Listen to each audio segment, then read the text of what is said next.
Hello అండి, ఇవాళ మా బ్రేక్ఫాస్ట్ ఇడ్లీ అండి. మీదేంటి? ఇడ్లీ పాత్ర లేకుండా ఇడ్లీ ఎలా వేసుకోవాలో చూపిస్తా. పాన్లో నీళ్ళు పోసి ఖాళీ ప్లేట్ అడుగున ఒకటి పెట్టేసి ఇడ్లీ వేసుకున్న ప్లేట్లు ఇందులో పెట్టేసేయాలండి. ఇక మూత పెట్టేయటమే, విజిల్ పెట్టక్కర్లేదు. బాగా ఆవిరి వచ్చినప్పుడు కట్టేయటమే. ఈ చట్నీకి తాలింపు పెట్టుకుందాం.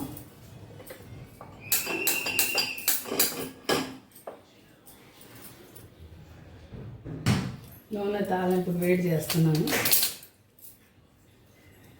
అంతలో మీకు తెలుసుగా, రోజు మేము జ్యూస్ తాగుతామని జ్యూస్ పోసేసుకుంటున్నాం గ్లాసులోకి.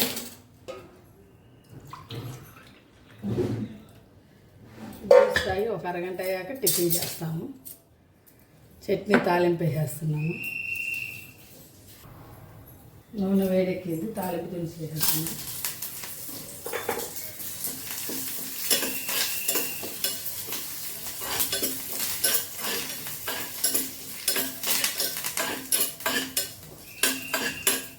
ఇవాళ మీరేం బ్రేక్ఫాస్ట్ చేసుకున్నారు? కామెంట్ రూపంలో తెలిపేయండి. ఇడ్లీ ఎంతమందికి ఇష్టమో చెప్పండి. మా ఇంట్లో డైలీ ఎక్కువగా ఇడ్లీ, అట్టు అలాంటివి ఉంటూనే ఉంటాయండి. తాలింపు వేస్తాను అంతే అండి. ఇవాళ మా బ్రేక్ఫాస్ట్ ఇడ్లీ, చట్నీ, జ్యూసు అంతే. కొత్త వారైతే సబ్స్క్రైబ్ చేసుకోండి,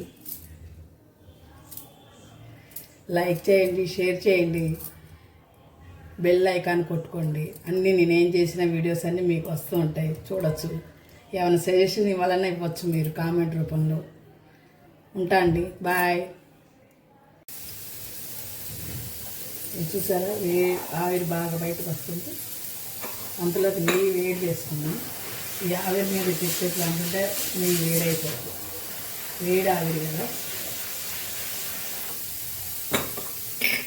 ఇక నెయ్యి కరిగిపోయింది. కట్టేసుకున్నామండి. ఒక 5 నిమిషాలు అయ్యాక ఓపెన్ చేసి ప్లేటింగ్ చేసేసుకున్నాం.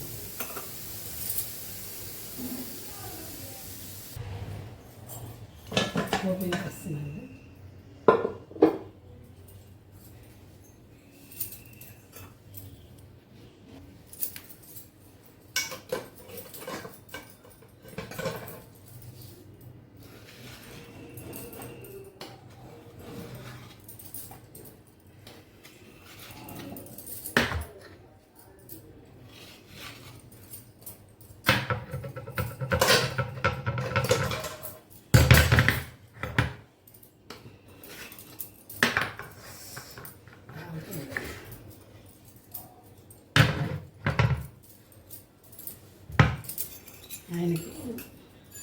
ఆయన జ్యూస్ తాగెళ్ళారు. ఇడ్లీ చల్లారితేనే ఆయన వెళ్ళాక వేశాను. అందుకే ఆయనకి బాక్స్లో పెడుతున్నాను. అక్కడ తింటా షాప్కి వెళ్ళిపోయారు ఆయన.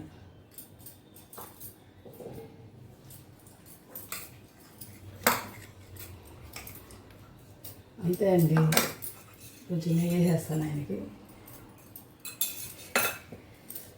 నాకైతే కొంచెం లెమన్ జ్యూస్ వేసుకుంటా. మీలో ఎంతమందికి ఇష్టం ఇడ్లీ పైన కామెంట్ రూపంలో చెప్పేయండి. నాకు లెమన్ జ్యూస్ అంటే ఇష్టం. కొంచెం నెయ్యి వేసుకోండి, ఎందుకంటే షుగర్ ఉంది, ఎక్కువగా తినకూడదు కదా, ఫ్యాట్ అయ్యి.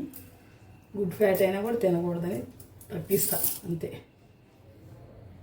బాయ్.